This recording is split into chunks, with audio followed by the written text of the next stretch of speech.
बच्चों,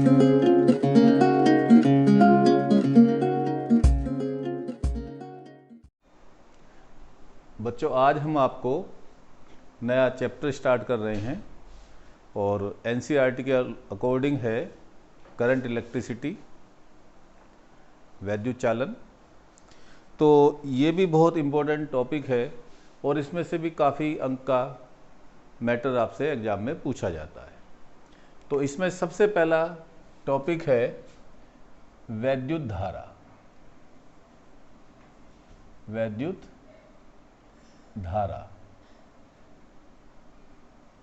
electric current.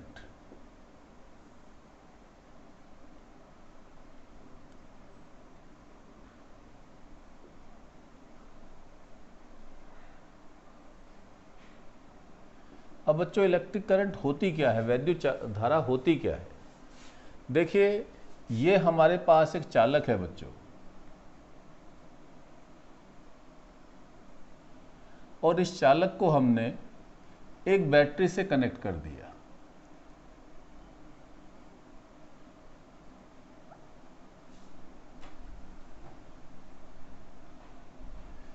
और इस बैटरी के सिरों का संबंध हमने एक बैटरी से कर दिया। इस चालक के सिरों का संबंध हमने एक बैटरी से कर दिया। इस तरह से यही कुंजी लगाई। तो होता क्या है बच्चों? होता ये है कि जो सिरा पॉजिटिव से जुड़ा है वो पॉजिटिव एंड, जो सिरा नेगेटिव से जुड़ा है वो नेगेटिव एंड। तो आप जानते हैं कि चालक के सिरों के बीच क्या उत्पन्न हो गया? विभवांतर उत्पन्न हो गया। विभवांतर के कारण वैद्युत क्षेत्र उत्पन्न हो गया। अब आप जानते हैं कि चालक के अंदर बहुत बड़ी संख्या में मुक्त इलेक्ट्रॉन होते हैं, फ्री इलेक्ट्रॉन्स होते हैं, और ये चालक के अंदर गति करने के लिए स्वतंत्र होते हैं। तो देखिए, अब इलेक्ट्रॉन चूंकि ऋणावेशित कण है, तो ये ऋणावेशित कण किस तरफ चलेंगे? वैद्युत क्षेत्र की दिशा के विपरीत दिशा में चलेंगे। वैद्युत क्षेत्र की दिशा पॉजिटिव से नेगेटिव की ओर है, तो ये चलेंगे नेगेटिव से पॉजिटिव की ओर, क्योंकि इन पर वैद्युत बल लगेगा। क्यों लगेगा बल? वैद्युत बल आपने पढ़ा E बराबर F/Q नोट। Q नोट की जगह E रखिए। इस वैद्युत बल के कारण ये धन सिरे की ओर त्वरित होने लगे। क्योंकि बल लगातार लग रहा है तो इसलिए इनका वेग भी लगातार बढ़ता जाता है। ये धातु में उपस्थित परमाणुओं से अथवा आयनों से टकराकर अपना वेग नष्ट करते रहते हैं। क्योंकि इन पर बल तो लगातार लग रहा है, इसलिए लगातार ही गति करते रहते हैं और डायरेक्टेड मोशन होता है, एक निश्चित दिशा में गति होती है। अब जैसे ही कोई इलेक्ट्रॉन इसके पॉजिटिव टर्मिनल पर आता है कनेक्टिंग वायर के थ्रू, ऐसे ही इससे नेगेटिव से एक इलेक्ट्रॉन निकलकर इसके चालक के अंदर एंटर कर जाता है।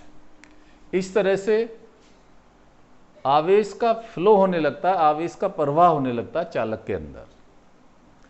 इस आवेश के प्रवाह की दर को ही हम वैद्युत धारा कहते हैं। क्या कहते हैं? या मैं इसकी और आसान डेफिनेशन आपको बता सकता हूं कि किसी चालक में आवेश की गतिक अवस्था को ही वैद्युत धारा कहते हैं। लेकिन इससे आपको फॉर्मूला नहीं मिलेगा, तो आप इस तरह से समझिए कि देखिए, इलेक्ट्रॉन चूंकि नेगेटिव चार्ज पार्टिकल है, तो हम पॉजिटिव चार्ज को फ्लो हुआ बहता हुआ किधर से मानेंगे? पॉजिटिव से नेगेटिव की ओर। क्लियर? तो इस आवेश के बहने की दर को, चालक में आवेश के बहने की दर को वैद्युत धारा कहते हैं। तो क्या डेफिनेशन हुई, क्या परिभाषा हुई? कि किसी चालक में आवेश के प्रवाह की दर को ही वैद्युत धारा कहते हैं। लिख लीजिए डेफिनेशन, वैद्युत धारा की डेफिनेशन लिख लीजिए इलेक्ट्रिक करंट की, ये फिगर बनाते हुए। किसी चालक में वैद्युत आवेश के प्रवाह की दर को ही, किसी चालक में वैद्युत आवेश के प्रवाह की दर को ही वैद्युत धारा कहते हैं। क्लियर? इसे I से प्रदर्शित करते हैं। किससे प्रदर्शित करते हैं इसे? I से। अगली लाइन से लिखिए, यदि देखिए हम ये मान लें कि चालक में t समय में कितना आवेश प्रवाहित हुआ, q आवेश प्रवाहित हुआ। तो यदि किसी चालक में t समय में, यदि किसी चालक में t समय में q आवेश प्रवाहित हो तो चालक में प्रवाहित धारा I बराबर Q अपॉन T, I बराबर Q upon T। Clear? Unit क्या होगी बच्चों, मात्रक क्या होगा इसका, आपने CGS में पढ़ाई है, उसमें MCAS में पढ़ाई है, क्या होता है एम्पियर। तो इसका मात्रक हो गया एम्पियर और डायमेंशनल फॉर्मूला हो गया A। कैसी राशि है ये, अदिश राशि है। तो लिखिए यह एक अदिश राशि है। वो अदिश राशि है इसके पीछे भी मैं आपको एक लॉजिक बताऊंगा। तो मात्रक क्या हो गया इसका, मात्रक हो गया एम्पियर और विमेय सूत्र हो गया इसका A। अब यदि हम ये कहें कि किसी चालक में वैद्युत धारा की विपरीत दिशा में कितने इलेक्ट्रॉन, n इलेक्ट्रॉन, कितने इलेक्ट्रॉन प्रवाहित हों, n इलेक्ट्रॉन बहे या n इलेक्ट्रॉन प्रवाहित हों। तो यदि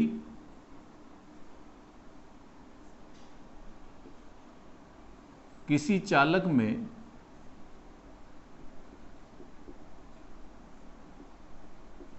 t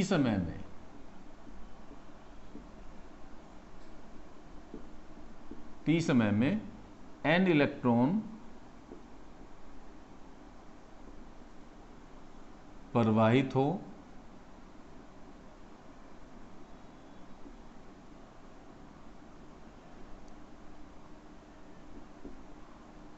तो चालक में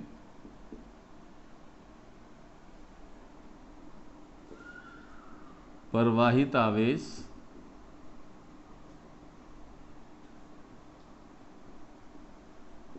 तो ये हो गया बच्चों Q बराबर NE, क्योंकि इलेक्ट्रॉन का ही तो आवेश है जो फ्लो कर रहा है, बह रहा है। तब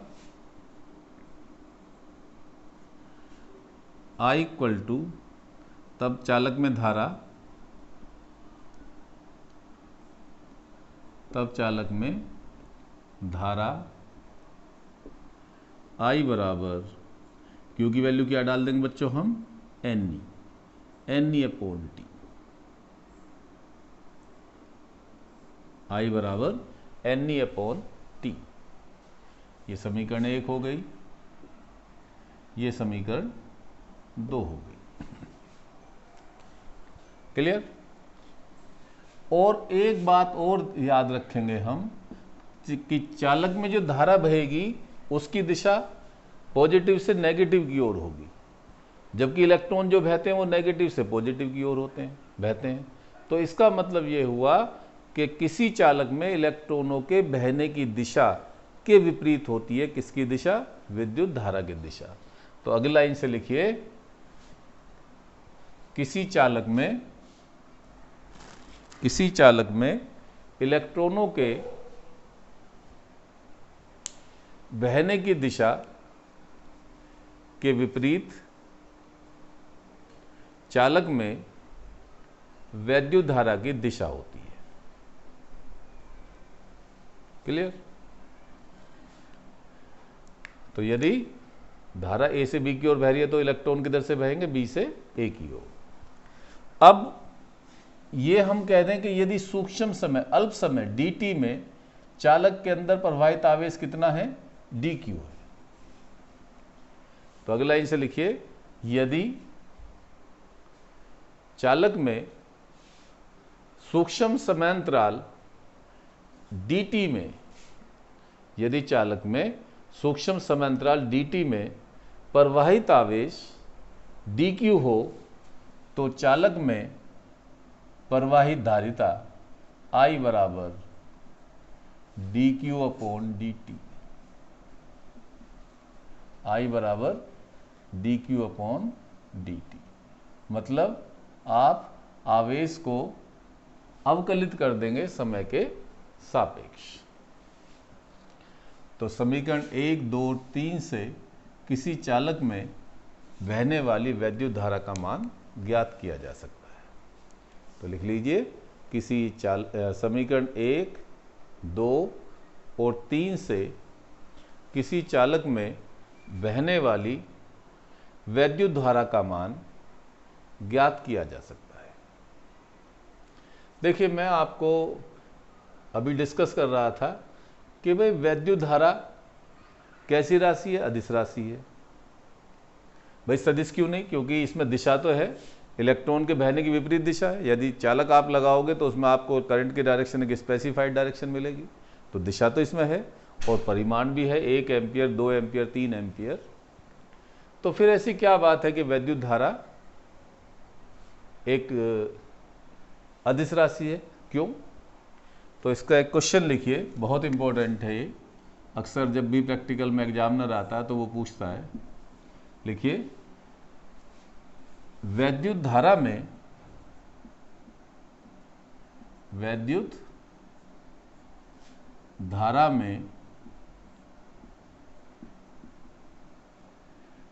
परिमाण और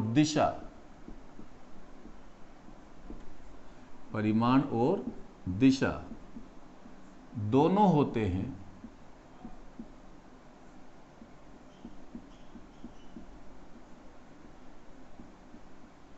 फिर भी यह एक अदिश राशि है। फिर भी यह एक अदिश राशि है। क्यों?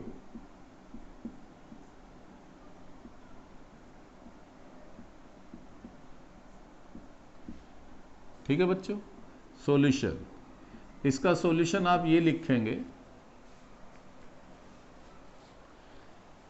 कि वैद्युत धारा में दिशा और परिमाण दोनों होते हैं, फिर भी यह एक अदिश राशि है। क्यों? क्योंकि किसी बिंदु पर वैद्युत धाराओं का योग सदिश योग नियम का पालन नहीं करता। क्या लिखोगे? आंसर लिखिए, क्योंकि किसी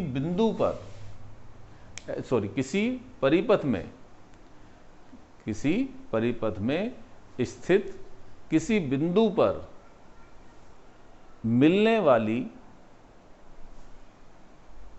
वाली धाराओं का योग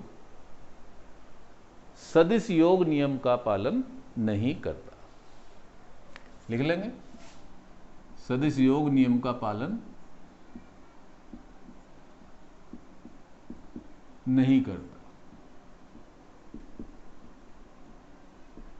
अब देखिए, यदि आपसे कोई कहने लगे भाई हमें प्रैक्टिकली प्रूफ करके दिखाओ, तो कैसे करोगे? ऐसे करेंगे कि ये मान लो हमारे पास कोई एक परिपथ का छोटा भाग है और इसमें मान लो ये कोई बिंदु जंक्शन P है। इसमें 3 एम्पियर की धारा इधर से आई, I1 कह दो इसे, और 3 एम्पियर की धारा इधर से आई, या चलो 4 एम्पियर कह देता हूं आपकी सुविधा के लिए। ठीक है? तो और इनके बीच एंगल 90 डिग्री। तो सदिश योग का नियम क्या कहता है? सदिश योग आप चाहे लिख लो, जैसे माना चित्रानुसार बिंदु P पर,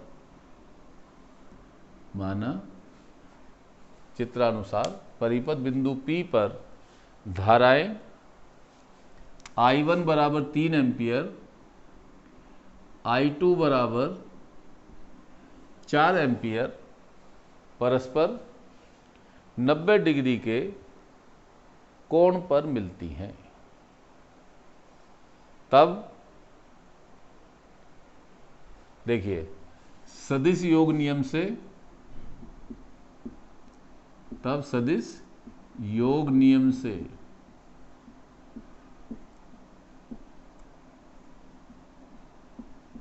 देखिए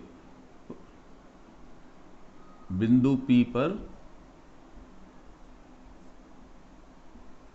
परिणामी धारा कितनी हो जाएगी?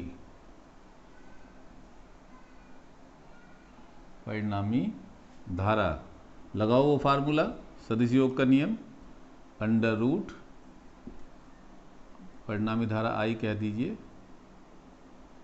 Under root I1 square plus I2 square plus 2I1 I2 cos theta, theta हो गया 90, कोस 90 जीरो बच्चों, तो ये पार्ट जीरो हो गया। तो I बराबर आ गया I1 का स्क्वायर 3 का स्क्वायर प्लस 4 का स्क्वायर, तो 3 का स्क्वायर 16 और 9 25, तो ये 5 एम्पियर आ गया।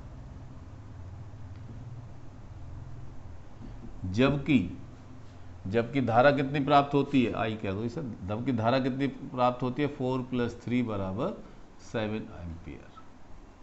देखो जबकि बिंदु P से निर्गत धारा 7 एम्पियर है। इससे यह स्पष्ट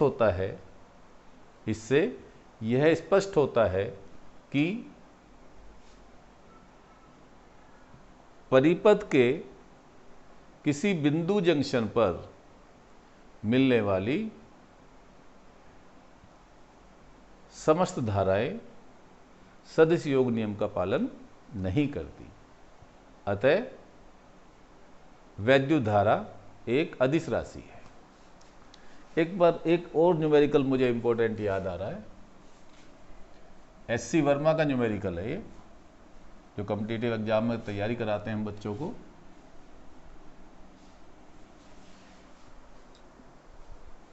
लिखिए क्वेश्चन, किसी चालक में प्रवाहित आवेश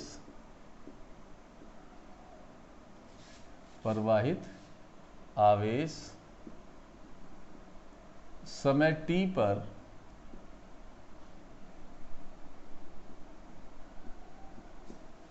निम्न प्रकार से निर्भर करता है। निम्न प्रकार से निर्भर करता है।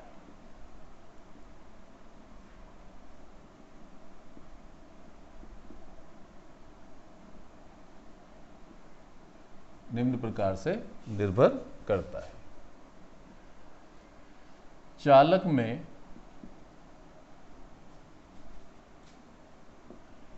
t बराबर 2 सेकंड पर धारा का मान ज्ञात कीजिए। धारा का मान ज्ञात कीजिए।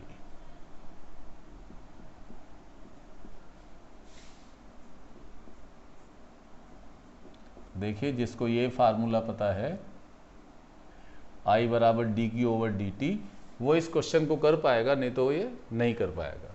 हाँ, निम्न प्रकार से निर्भर करता है, वो लिख लीजिए, जबकि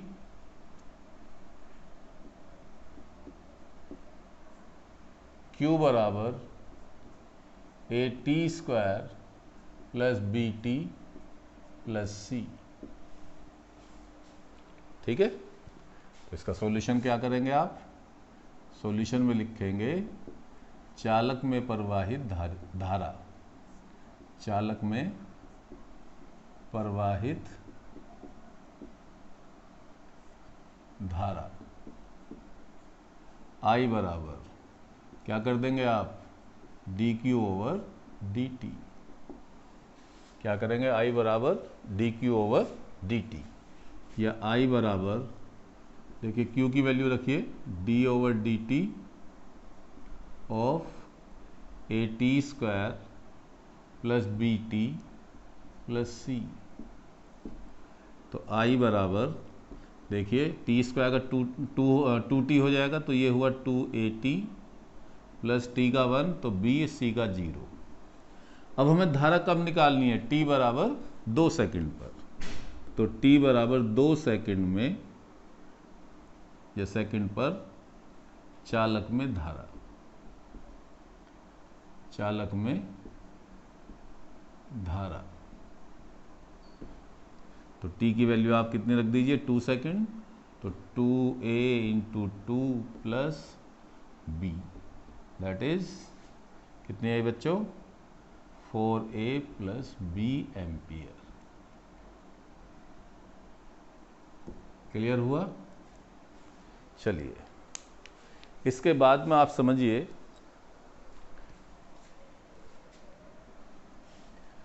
ओम का नियम। Very important concept.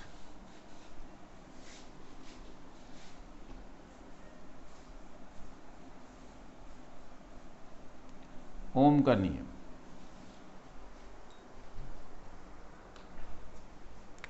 Ohm's law.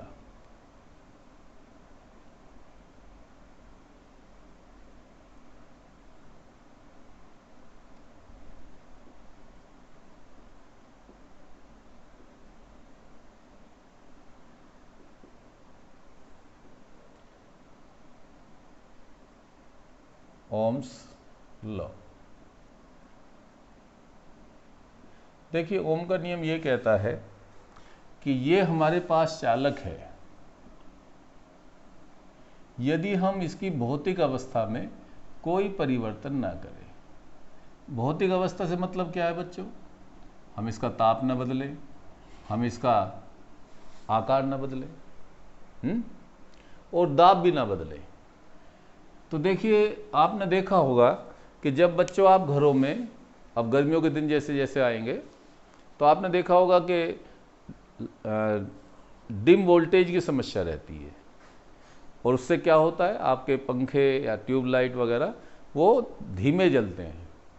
तो उसका कारण क्या है? कारण ये है पोटेंशियल डिफरेंस, विभवांतर।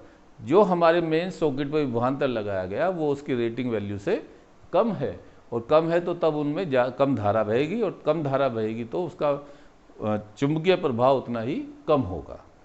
तो ये तो बात आपने भी देखी कि जितना हम चालक के सिरों के बीच विभवांतर लगाते हैं, चालक में उतनी ही वैद्युत धारा ज़्यादा प्रवाहित होती है। तो ये कहता ओम का नियम, यदि किसी चालक की भौतिक अवस्था, जैसे ताप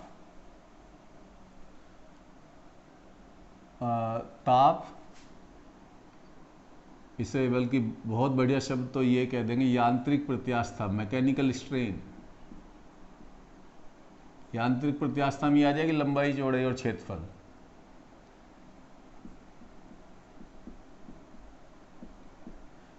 और दाब है ना, आदि में कोई परिवर्तन ना करें तो चालक में प्रवाहित धारा चालक के सिरों पर आरोपित वैद्युत विभवांतर के समानुपाती होती है। तो लिखिए, यदि किसी चालक की भौतिक अवस्था में कोई परिवर्तन न किया जाए तो चालक में प्रवाहित धारा चालक के सिरों के बीच आरोपित विभवांतर के समानुपाती होती है, अर्थात V समानुपाती I या V बराबर IR। ये बच्चों ओम का नियम है। जहां R एक नियतांक है, जहां R एक नियतांक है,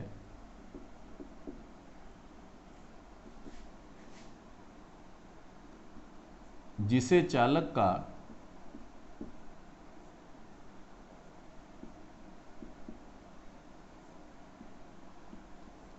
ओमीय प्रतिरोध कहते हैं। ओमीय प्रतिरोध कहते हैं।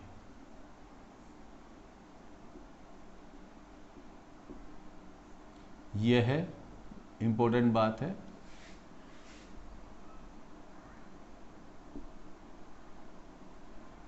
यह चालक के आकार, यह चालक के आकार,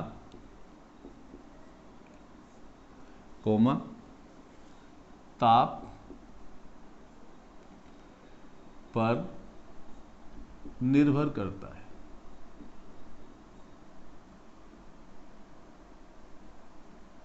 निर्भर करता है। ठीक, अब लिखिए प्रतिरोध की परिभाषा। प्रतिरोध की परिभाषा। तो प्रतिरोध की परिभाषा बच्चों कहां से निकालेंगे हम? Definition of resistance. Definition of resistance.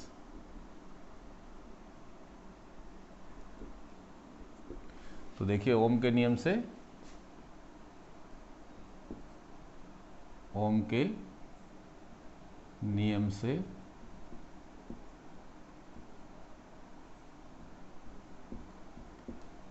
V बराबर आई आर या R बराबर V अपॉन आई।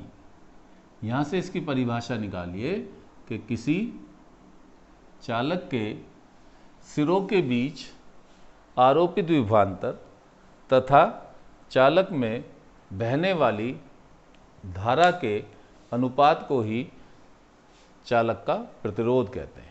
लिखिए डेफिनेशन।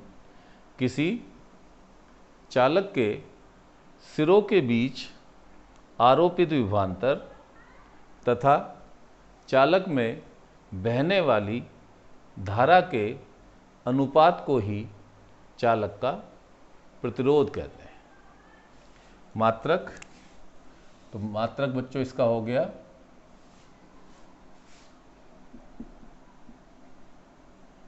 वोल्ट पर एम्पियर,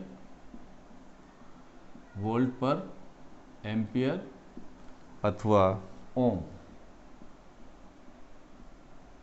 क्या हो गया बच्चों इसका? ओम। ठीक है, हेडिंग डालिए 1 ओम की परिभाषा। 1 ओम की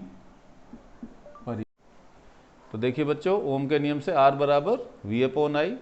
अब यदि हम V बराबर 1 वोल्ट और I बराबर 1 एम्पियर, मतलब चालक के सिरों के बीच यदि हमने 1 वोल्ट विभवांतर लगाया और चालक में बहने वाली धारा यदि 1 एम्पियर हो तो चालक का प्रतिरोध 1 ओम के बराबर होता है। तो लिख लीजिए डेफिनेशन। अर्थात यदि किसी चालक के सिरों के बीच 1 वोल्ट विभवांतर आरोपित करने पर चालक में बहने वाली धारा 1 एम्पियर के बराबर हो तो चालक का प्रतिरोध 1 ओम के बराबर होता है। क्लियर? इस वीडियो में बच्चों इतना ही, क्योंकि फिर वीडियो लेंथी हो जाती है। नेक्स्ट वीडियो में मैं इससे आपको आगे पढ़ाना शुरू करूँगा। Thank you.